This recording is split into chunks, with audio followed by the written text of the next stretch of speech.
One of the things that makes me so thankful to be a New Mexican is the abundance and diversity of fish and wildlife that this state has.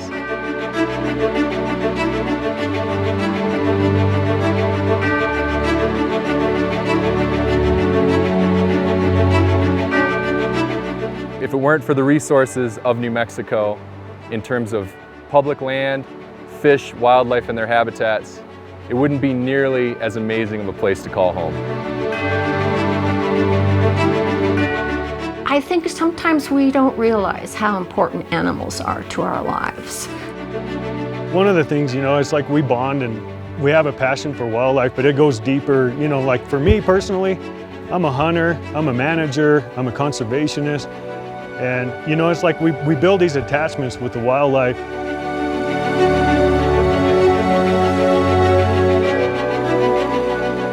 I just love this state, and I love, really, really love all of the West. It's such a remarkable place.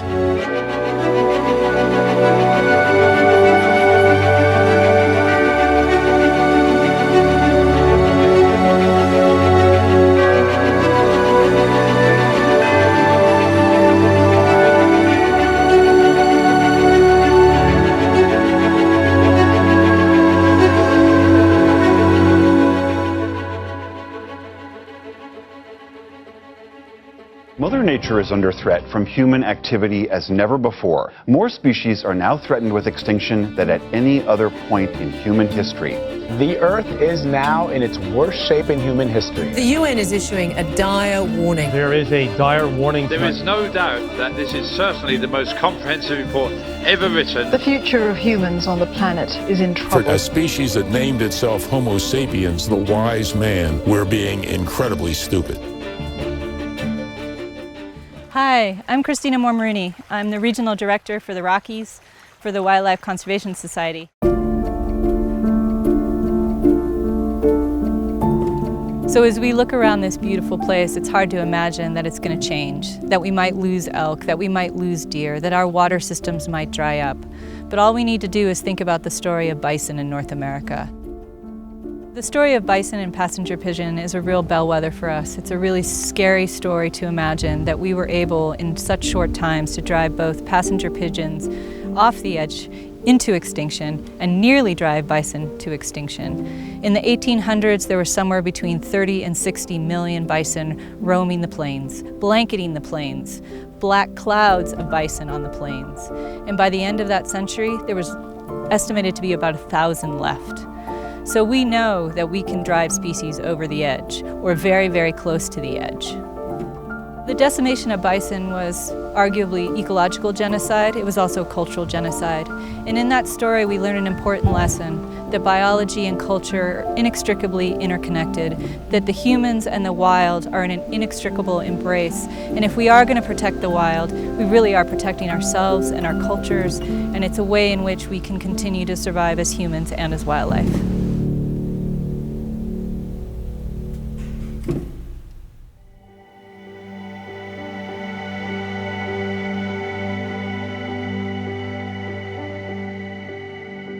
Greetings to our Earth people. My name is Joseph Brophy Toledo. I come from the Pueblo of Jemez. It's known as Walatoa. Our Pueblo has existed in our area since 900 AD. And the main reason why we're in this corridor is because of our agricultural reasons. And a lot of it has to do with animals, because a lot of the corridors hold those animals that we are speaking about today. My name is Robert Mirabal, and we're here on Taos Pueblo. I was born and raised here, and I was raised by my grandparents from my mama's side, and I was raised to be a farmer, raised to be a traditional man, but all those things that wasn't their goal. It was just the way we all lived. My name is Timothy Smith. I'm a biological technician. I'm actually from Mescalero, Apache tribe, and half Kiowa, Pueblo. A lot of our stories, they talk about wildlife and what they did for us, how they brought us into this world, how they connect us. And we keep the connection, and it's all connected through the ground, to the water. You know, you get the water, and then you get the air, and then the sun, and everything comes down together. That's kind of how we stay connected. The connection to native man, Pueblo man, Taos man, and the deer is one. We are related to them. We dance with them. We use the hides. This is what we're made for as Taos men, is to farm and to hunt, provide for community. And I think once you begin to think that way, you'll begin to see what ceremony and culture, tradition and value is about. In today's world, the values of our four-legged animals is a necessity because my Pueblo relies on the animals. The elders always told us that they were our first teachers when we moved into the area here. You know, and these landscapes have been used by humans for 20,000 years. Humans follow wildlife and you know, the game trails in and out of the mountains. And I love that narrative that Robert Mirabal talked about, you know, there is no exact translation in Tiwa for hunting, but it means heading east. And traditionally they always, and still do, follow the old game trails into the mountains, in and out of the mountains. Good morning, welcome to the Pecos River, the lifeblood of our community here in Pecos. My name is Ralph Vigil. I'm bringing you from my farm here, Molino de la Isla Organics in East Pecos. I'm also chairman of the New Mexico Acequia Commission, which, you know, provides advice and assistance to the governor and legislative entities about the acequias here in New Mexico. These acequias we're talking about here are also wildlife corridors, such as my farm, which is a wildlife corridor. The river is a wildlife corridor. The arroyos that come down into, as drainages into our river, are wildlife corridors. Here at this farm, we see from mountain lions, bobcats, bald eagles, to gophers, to field mice. There's tons of wildlife that need these corridors to exist.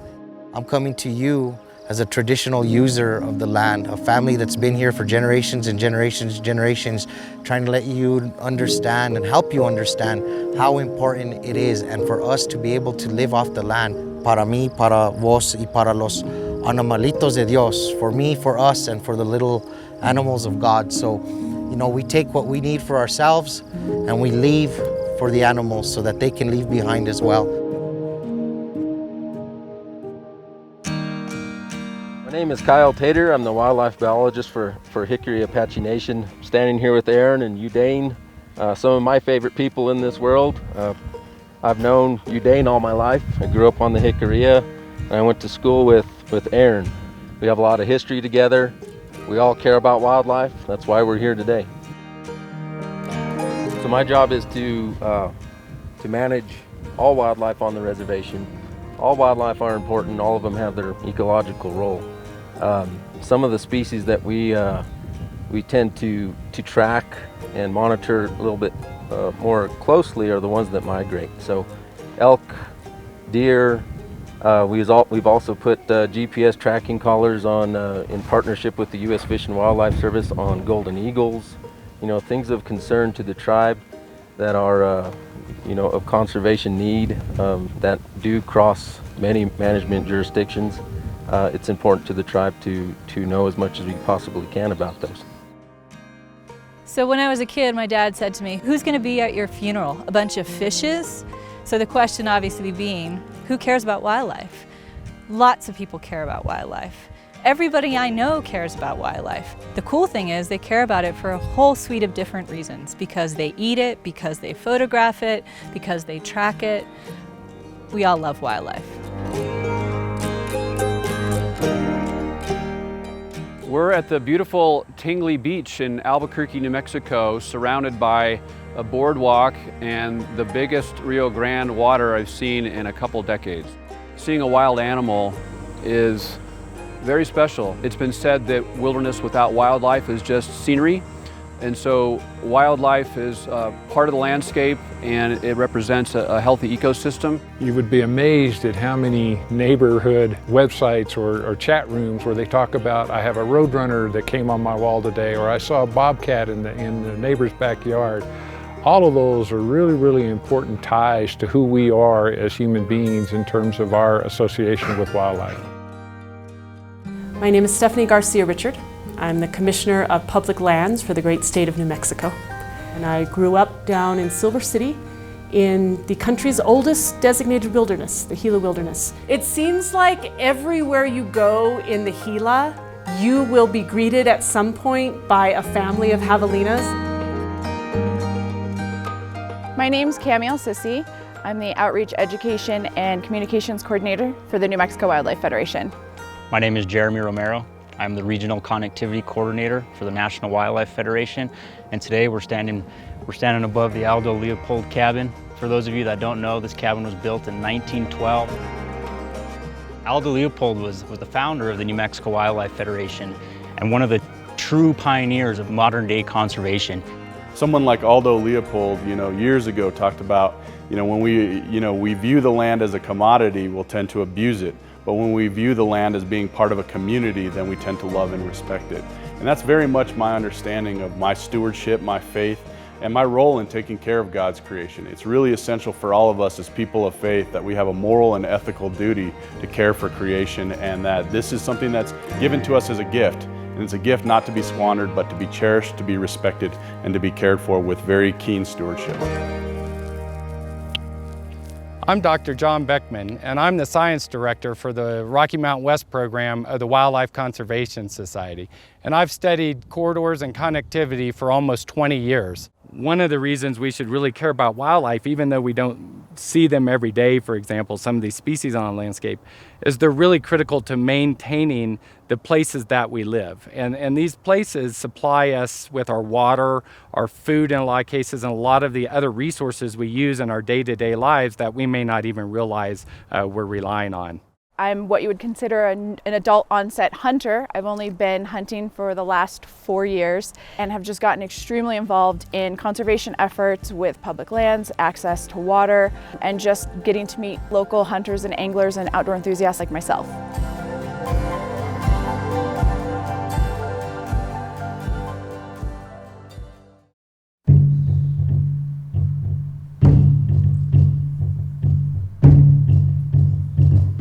Human activity is responsible for threatening 1 million species to extinction in the near future.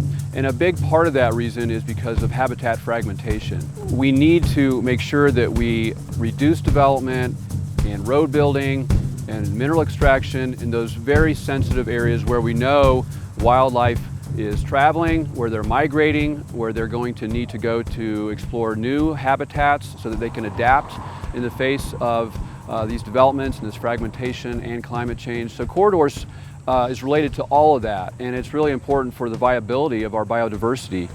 Migrating corridors are animal highways, and as a new highway is put in, or a field is developed for energy use, or a new reservoir is developed on a river, the species will respond and adjust accordingly.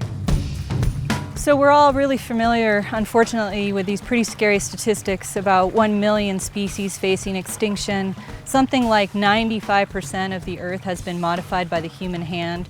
And so what does that mean for wildlife? It means serious risks. And so it's everything from expanding land use, it can be oil and gas, mining, industrial development. It can also be things like poaching, overuse, overfishing. And as well as obviously climate. And the changing climate is one of the key drivers of species extinction in many cases. When we think about climate change, it's a really daunting challenge. There's obvious things that we need to be thinking about in terms of policy changes around CO2 emissions, but what do we do about wildlife and what do we do now? Because we already see the impacts of climate on our wildlife, on our habitats. So really what we need to think about is how is climate going to affect them? Are they going to move up higher? Are they going to move down lower? Are they going to rely more on these riparian systems? So how do we protect these riparian systems when they're going to probably be increasingly impacted by a drying climate here in the Southwest? especially as climate change becomes more of a factor. The ability of animals to move not only on a seasonal basis, but also away from drier habitats to more hospitable habitats becomes really important for their long-term conservation. Climate change has already impacted wildlife. You know, they say, oh, a long time ago we never saw this plant here, but now they see this plant. There's areas where birds are from this area that are over in this area. Climate change has taken a toll on the wildlife corridor, especially in years that there's not, that are dry years, that there's not enough water for the grass to grow for our wildlife to feed themselves with. With drought, there's that lack of water, because if we have rain catchments that we built to provide a necessity for wildlife, but there's no rain coming, then how are they going to get water? The drought worsens across our state. Could start noticing a lot more animals in your yards. Golfers spot a 2-year-old black bear in the foothills. Brad Irwin captured these amazing pictures in his backyard. Experts say deer and elk will eat your shrubs and gardens, and bears want your trash. A lot of the animals have moved back into our planting agricultural fields. With that climate change, animals need to be able to adapt, just as people do. For example, we're more predisposed to those large fires today than we ever were before, and those large fires are having much bigger effects on our watersheds. That affects wildlife forage, all kinds of things about where wildlife need to move on the landscape to survive.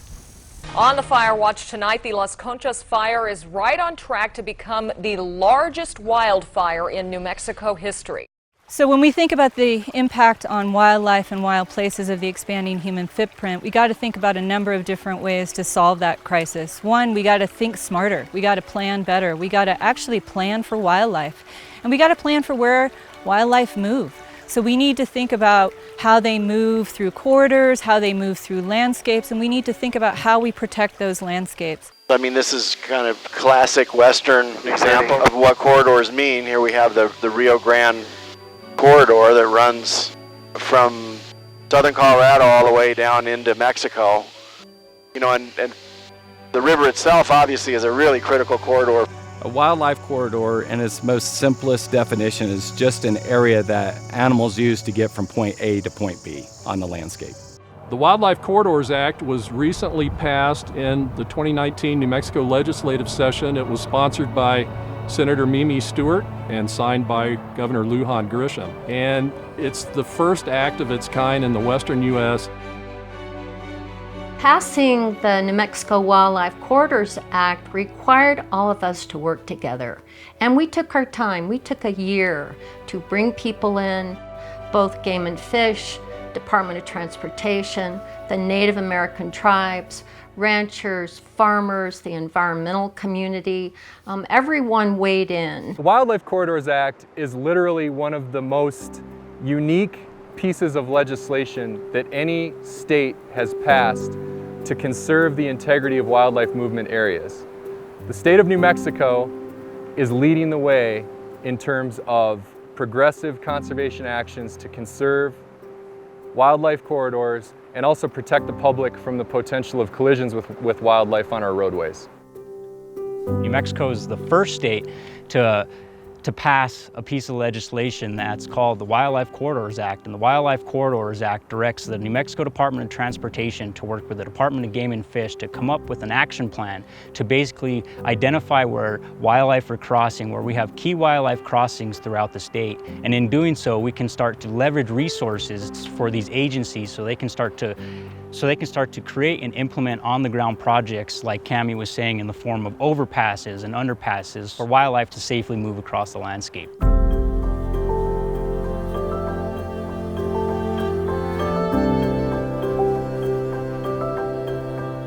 And that's what's so wonderful about this story is the crossover between people and people's lives and wildlife. We should all care very deeply about wildlife corridors, wildlife movement, because their survival depends on it. And in turn, that's part of the biodiversity that we all depend on this planet. We don't have wildlife corridors, we won't have wildlife. Without wildlife, it will affect the ecosystems that we as humans inhabit. It's all connected. The land, the water, the wildlife, we are all connected.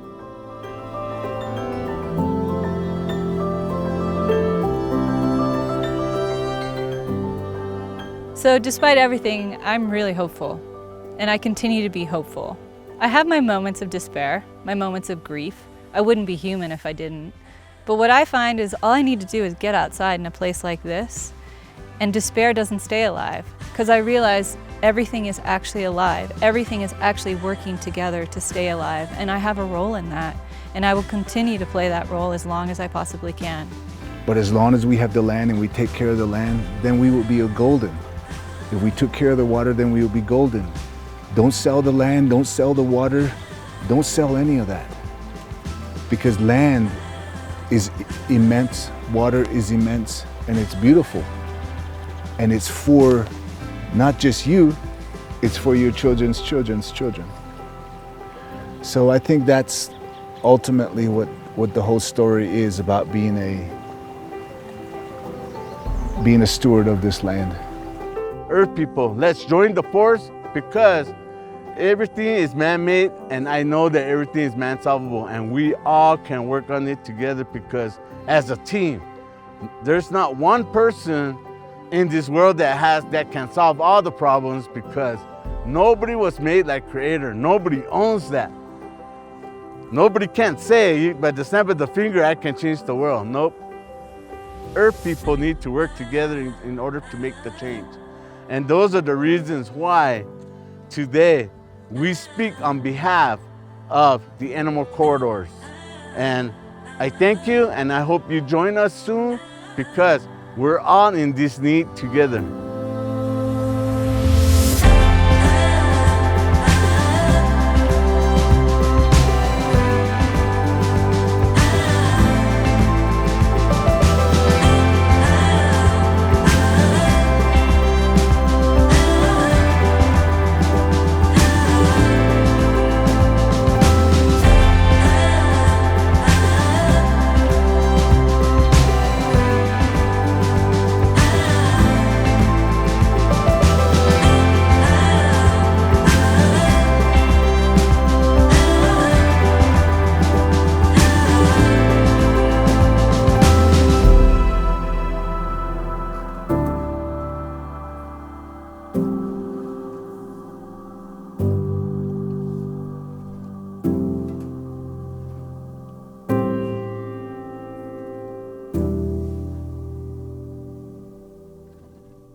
Hi everybody, I'm Deb Holland, and just want to thank every single New Mexican who has supported legislation that protects our wildlife, protects our public lands. Your voice still needs to be heard. Get on social media. Make sure that you are talking about wildlife corridors, why we need to protect them in New Mexico, why we should protect our wildlife and ensure that, that our public lands are protected for future generations of New Mexicans.